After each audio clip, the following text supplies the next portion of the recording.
So, today I'm going to be videotaping the Young Turks and Ben Shapiro. You guys share a mug? Yeah. You both take our hot cocoa black. That doesn't make any sense. Plus, I'm right-handed and Arthur's left-handed, so our lips wouldn't even touch the same area. It's perfect. No. I'm not left-handed.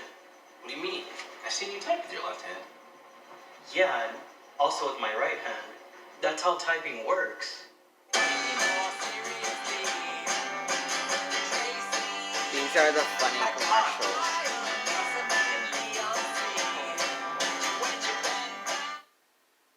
Hi, I'm Bartholomew Joseph Kyle. I do audio for the main show, the Young Turks. I also do audio for Post Game. I started in 2006. I met Jake Uter at the Iraq for Sale screening that was directed by Robert Greenwald. And watching that, I want to figure out a way. Did you know Iraq actually didn't have mass weapons of destruction? They didn't. We are onto something that is going to be amazing. But what we need is your help. The number one problem is there's too much power in too few hands. Every single problem that we have can be traced back to dark money. They take large donors, they serve large donors. So these handful of gatekeepers try to dictate everything. Like all of you already know, they don't work for you, they work for their donors. So fire them and hire people who will only work for you. That say no corporate PAC money.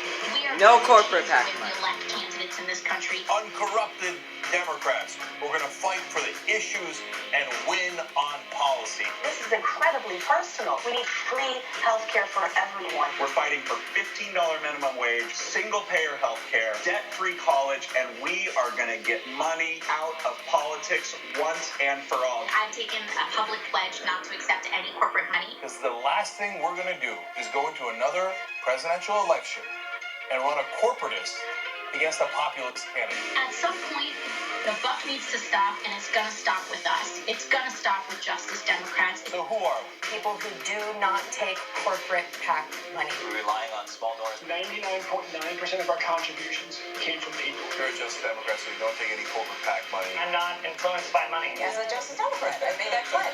Not betting. Absolutely not. I will go to Congress unbossed and unbought. We try to create a government which works for all of us. That is what America's about, and that's what a representative democracy should be about. We are just getting warmed up here. Vote for uncorrupted Democrats. The fight starts now, it starts today, and it starts with you.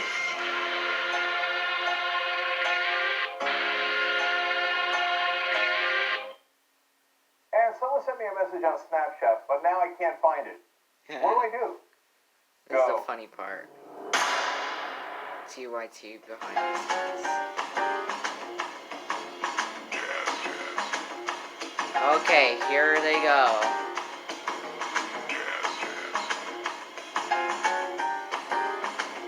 I'm literally standing right now. What was that? Yes. Alright, member section as usual. Gabby Marita, as usual, says Katie Kohler should go from Steve King's constituent to Steve King's replacement. Oh, yes. But of course, there's someone vying for that right now, and he's an excellent candidate. Schulten for Iowa.com. That's Schulten, and then the number Kick 4, Stephen King. Iowa.com. He shouldn't be He is in Iowa. J.D. Schulten. Make sure you check him out. And then I bathe in a very stable genius's tears says, I love watching Anna Duncan and Shapiro. I'm hoping she'll do one of her famous impressions of him. Okay? Oh, you know it's coming. I didn't know that was famous, but all right, that's cool. That's fun. Please That's get funny. the program. Okay. Don't dunk on me. Eddie O'Donnell says, this is insane. How can any living, breathing human even consider that a 10-year-old getting raped and having a life-threatening pregnancy is something that needs to be thought about? Well, Eddie, you're unfortunately exactly right. Hashtag TYT Live, talk to us during the show. All right, Anna, what's next?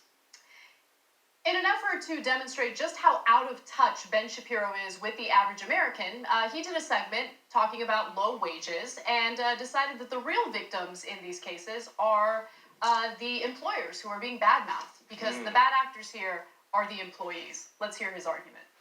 The fact is that if you had to work more than one job to have a roof over your head or food on the table, you probably shouldn't have taken the job that's not paying you enough. That'd be a you problem. Wow. That would be a you problem, Jake. Okay, this reminds me of Rush Limbaugh when he's like, I don't get it. Why don't poor people just go to the fridge? He literally said that. Why don't they just sell, was it their Range Rover? No, that was when he got sick on vacation, when he had gone to, I think it was a Caribbean country with like a gallon of Viagra. Mm-hmm. He got caught in the airport with all the Viagra that he took there. I don't believe he has a girlfriend down there, by the way. Anyways, and then he got sick at some point. Oh, you're right. That might have been the Hawaii trip, not the Caribbean trip. And then he said, oh, it was no problem. I went to the emergency room, and all I had to pay was the price of half a Range Rover. What are you talking about? So these guys are totally out of touch. Mitt Romney, like, oh, you want to start a business? Why don't you just borrow $250,000 from your dad? Donald Trump, oh, I got a small loan from my dad of $1 million. Oh, did you? Oh, that's small loan. Of course, it's not true. He got $413 million for free from his dad. But here's Ben Shapiro like, if you took a low-paying job, well, that was a stupid decision. Why don't you take a higher-paying job? That's a you problem. Okay, so let's talk a little bit about Ben Shapiro and who he is. Ben Shapiro forgot that he's a talentless hack. And I mean that in every sense of the word. I get it. He speaks quickly, and it's easy to trick people into thinking you're smart when you speak quickly. But if you listen to the substance of what he's saying, it is easily debunkable, and we're going to debunk it today. But before I get to that, remember, Ben Shapiro is a very well-paid puppet for the right wing, right? They found him. They realized, hey, you know what? He would be a great mouthpiece for what we want.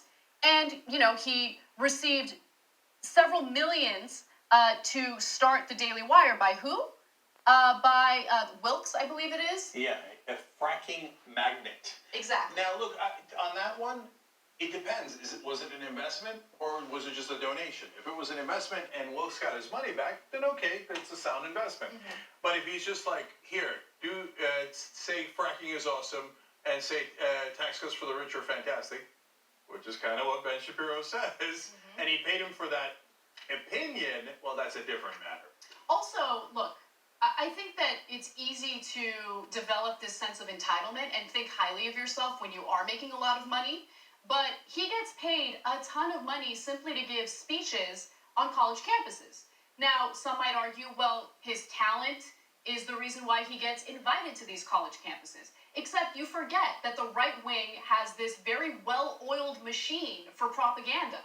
And so they all work together, and these Republican groups get these conservative speakers onto these college campuses, and he gets paid minimum $50,000 per speech. And then he turns around and points to the average American and blames them for their economic instability, which is pathetic.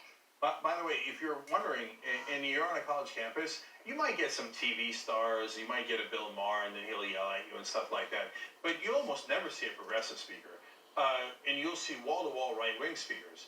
Why is that? Because right-wing billionaires actually pay the right-wing speakers. Mm-hmm. They're like, go tell the kids that tax cuts for the rich are awesome.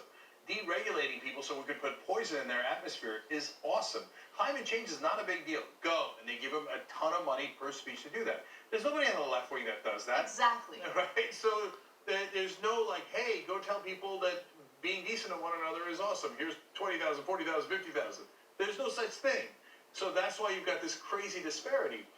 And yes, Shapiro apparently grew up in a wealthy family. I have no idea how wealthy they were.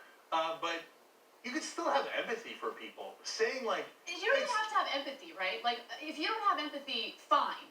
But just look at the numbers. I mean, we just gave the wealthy $2 trillion in tax cuts over the next decade. And the whole argument from right-wing hacks like Shapiro was, well, it's going to create better paying jobs, higher wages. Did it actually increase wages? No. What did they do with that money? They bought shares of their own stock. That's what these massive corporations did.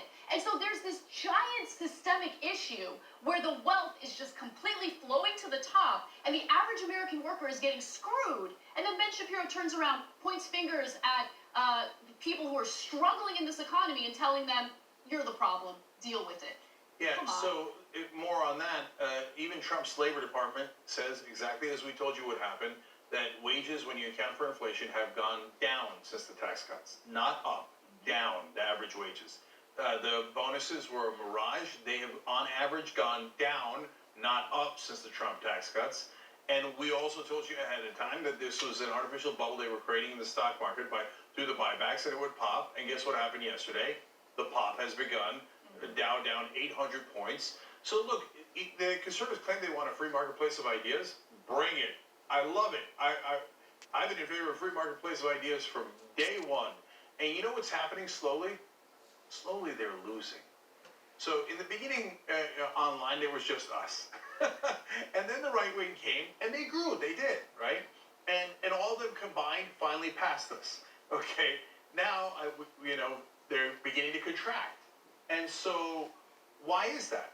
Well, they're getting exposed. So Rubin is now a joke, right? Dave Rubin is like the most common joke on the internet. And now Shapiro is slowly getting exposed. Because the internet catches you. We say that about corporate Democrats all the time. You're going to get caught, right? And Republicans, they're caught all over the place. But when you're getting paid to say tax cuts for the rich are great, and if you're poor, it's your fault. You're such a dummy. Why didn't you take a higher paying job? You're going to get caught. Because, who's your audience, Ben? You think everybody in your audience is millionaires and billionaires? No, it's poor schmucks that you convinced being right-wing and being offensive to people is such an awesome and wonderful thing. But they're sitting there going, hey, wait a minute. I didn't choose to get a low-paying job. It's not like, well, I could get a job for a couple $100,000, or I could get one for $30,000. I'll go for the $30,000.